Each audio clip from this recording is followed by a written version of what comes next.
નમસ્કાર ખેડૂત મિત્રો, હું મૌલિક પટેલ બેક્ટો ફાર્મ કંપની વડોદરા વતી આપ સર્વેનું હાર્દિક સ્વાગત કરું છું.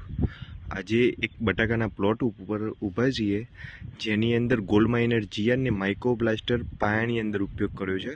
અડધા ખેતરમાં વાપર્યું છે અને અડધા ખેતરમાં નથી વાપર્યું. આ ઉપયોગ કરેલો ભાગ છે, જેની અંદર બટાકાનું જર્મિનેશન થોડું ફાસ્ટ આવ્યું છે, બટાકાનો ઉગાવો બહુ જોરદાર છે. અને જ્યાં ઉપયોગ નથી કર્યો એ ખેતર બતાવીએ આપણે. એક જ ખેતરની અંદર થોડા ચાસમાં ઉપયોગ કર્યો છે ખેડૂતે, એક બેગ લઈને. આટલા સુધી ઉપયોગ થયેલું છે, આટલાથી ઉપયોગ નથી થયું. અહીંયા બી બટાકો બહાર આવે છે, પણ બહુ લેટ આવે છે. મતલબ કે જર્મિનેશનમાં ગોલ્ડ માઇનર જીઆરનો બહુ જોરદાર રિઝલ્ટ છે. જોઈ શકો છો, અડધા ખેતરમાં ઉપયોગ કર્યો છે, અડધામાં નથી કર્યો. અહીંયા નથી કર્યો. Visible different.